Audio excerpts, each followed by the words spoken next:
खऱ्या अर्थाने सर्वगडनी जी गुन्हा दाखल करण्याची मागणी केलेली आहे तो माझ्यावर गुन्हा त्यांनी दाखल करावा। शिवाजी महाराजांसाठी जर गुन्हा असे दाखल होत असतील ते 100 गुन्हे दाखल करायला मी घ्यायला तयार आहे। खऱ्या अर्थाने एक पत्र जर सर्वगडनी दिलेलं आहे त्याचा जाऊट नंबर जो 3066 आहे 3039 आहे 29ला पत्र सर्वगड फरार असताना सर्वगड कार्यालयात नसताना जे पत्र दिलेले आहे ते तिकडच्या बासुदकरनी पत्र तयार केलेलं आहे उपअभियंता आणि सर्वगड यांची टॅबवरून सही केलेली आहे। सर्वगडनी प्रत्यक्ष सही केलेलं कोणतंच पत्र देत नाही।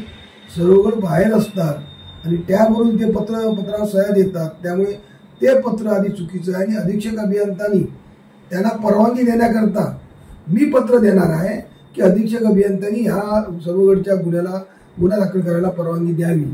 सर्वगडला लागलेलं आहे ते मुळात अनिकेत पटवर्धन याबाबत अनिकेत पटवर्धन हा सर्वगडचा गुरु आहे आणि सर्वगडच्या बाबतीत त्यांनी अनिकेत पटवर्धननीच खऱ्या अर्थाने त्याला हे गुन्हे दाखल करायला लावायला सांगितलेले आहे। यापूर्वी भाजपचे पण कार्यकर्ते गुन्हा दाखल करण्याचा प्रयत्न करत होते पण त्यांना ते जमलं नाही की नोटीस द्यायला बघत होते ते जमलं नाही। पण या सर्वगडच्या माध्यमातून करत असले तो गुन्हा माझ्यावर दाखल व्हावाच, कारण सर्वगडनी जी कृत्य केलेली आहे ती कृत्य मी बाहेर काढणार आहे आणि सर्वगडनी जवळजवळ म्हणत असतील तर 60 RTI मी त्यांच्यावर दाखल केलेले आहेत। होय, मी RTI दाखल केलेले आहेत। जर माहिती मिळत नसेल तर माहितीच्या अधिकारात सरकारने केंद्र सरकारने राज्य सरकारने कायदा केला आहे, त्या कायद्याअंतर्गत मला माहिती मागण्याचा अधिकार आहे। पण तो कायद्यात खऱ्या अर्थाने पायदळी सर्वगड तुडवत आहेत। एखादं अपुरी माहिती दिल्यानंतर त्याच्यावर अपील करायला जर गेल्यानंतर कोणती अपील देण्याकरता चालवण्याकरता संबंधित अपीलार्थीला बोलावं लागतं। ते न बोलवता अपीलात तथ्य नाही अशा प्रकारचं देऊन ते अपील फेटाळलं जातं। म्हणूनच राज्य माहिती आयोगाकडे माझी जवळजवळ 25 ते 30 अपील प्रलंबित आहेत, ती लवकरात लवकर लागतील। पण सर्वगडनी आता या सर्व कामांमध्ये घोळ करून ठेवलेले आहेत। जो किल्ल्याची वर्क ऑर्डर नौदलाने दिली असली तरी वर्क ऑर्डरमध्ये कोणत्याही प्रकारची रक्कम घातलेली नाही।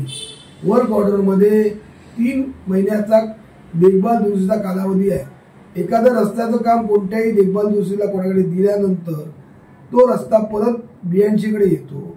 त्याचप्रमाणे हे BNC चे पैसे असल्यामुळे सार्वजनिक बांधकाम विभागाचे पैसे असल्यामुळे 3 महिन्यानंतर ते काम सार्वजनिक बांधकाम विभागाकडे येतं आणि म्हणूनच पालकमंत्र्यांनी काल पहिल्या वेळा आले त्यावेळी उपअभियंत्यांना तक्रार द्यायला लावली। त्या तिथेही सर्वगडला पालकमंत्री वाचवतात, कारण पालकमंत्री अद्याप त्यांना सस्पेंड करत नाहीये किंवा त्याच्यावर कार्यवाही करत नाहीत, कारण खऱ्या अर्थाने पालकमंत्र्यांचा कलेक्टर तेच आहे।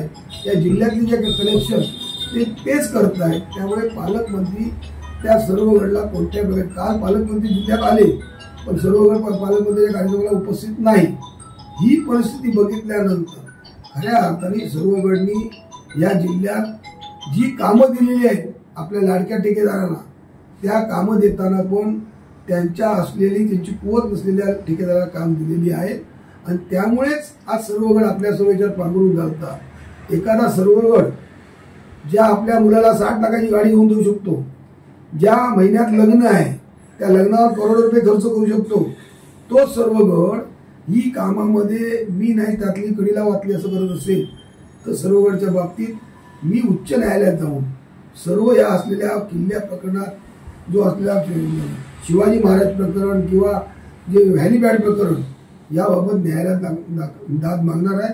आणि हेलिपॅडचं जे कार्यारंभ आदेश 9व्या महिन्यात 3/9ला त्याची डिपॉझिट भरून देतात, 9/11ला त्याचा टेंडर काढतात, 31/11ला 11/24ला आणि त्याचं वर्क ऑर्डर देण्याचा प्रश्नच आला नाही। म्हणजे केवढं बोगस कामं करतायत आणि बोगस कामं करत असताना 2800 कोटी रुपये या जिल्ह्यात पालकमंत्र्यांनी आणलं। कालच्या मी कार्यक्रमातून ऐकलं, पण त्या कार्यक्रमातून 2800 कोटी कुठे आहेत? दर वर्षाप्रमाणे यावेळी पण गणपती खड्ड्यातूनच जाणार आहेत। त्यामुळे जरी रस्ते केले असले तरी या सर्वगडच्या सर्वच कामांची चौकशी करण्यासाठी आम्ही न्यायालयाला मागणी करणार आहोत।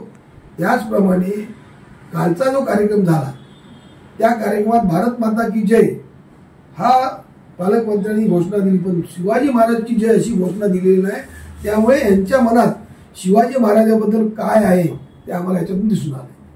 त्या दुष्ट हेतूने बोलण्यापेक्षा सर्वकडनी यापूर्वी माझ्या बाबतीत काही वक्तव्य केली होती. त्या बाबतीत मी कालच जो अमृतसरचा 5 लाखाचा दावा केलेला आहे तो 6624 या नंबरने दावा दाखल झालेला आहे आणि सर्वकडला तशा प्रकारची समज पण गेलेली आहे. यापूर्वी सर्वकडला माझ्या वकिलांनी की बाबा तुम्ही असं जर वक्तव्य केल्यास माझ्या आश्रिताची नुकसान होते आहे, त्याबाबत तुम्ही माफी किंवा तुम्ही वृत्तपत्रात द्या खुलासा, तो दिला नसल्यामुळे मी हा दावा दाखल केलेला आहे. त्या दाव्यामध्ये अजून जर फौजदारी गुन्हा दाखल करता येत असेल तर फौजदारी गुन्हा पण दाखल करणार. जनहित याचिका पण दाखल करणार आहात का? जनहित याचिकेमध्ये मी किल्ल्याबाबत आणि बाजूच्या ज्या बाजूला जो सुशोभीकरण केला त्याला कोणतीही CRGT परवानगी घेतली नाही. त्याबाबत त्यामुळे याची बोगस कामं जी चाललेली आहे त्या बोगस कामामध्ये रेल्वे स्टेशनचं दुरुस्ती करण्यामध्ये जो भाग केलेला आहे त्या भागामध्ये असलेले DSR मध्ये असलेले आयटम आणि जे 4 कोटीची मंजुरी असताना त्याला 9.5 कोटीपर्यंत पोहोचले. एवढंच नव्हे, जो विनापरवाना झेंडा लावला होता तो झेंडा पण काढला. ही खऱ्या अर्थाने भारताची नामुष्की आहे. एखाद्या ठिकाणी 100 कोटी झेंडा फडकवायचा आणि तो झेंडा नंतर काही कालांतराने काढायचा, ही भारताची नामुष्की आहे. याबाबत सर्व घडला योग्य पद्धतीने आम्ही जनहित याचिकेमार्फत महाविद्यालयाला जाब शिकवणार.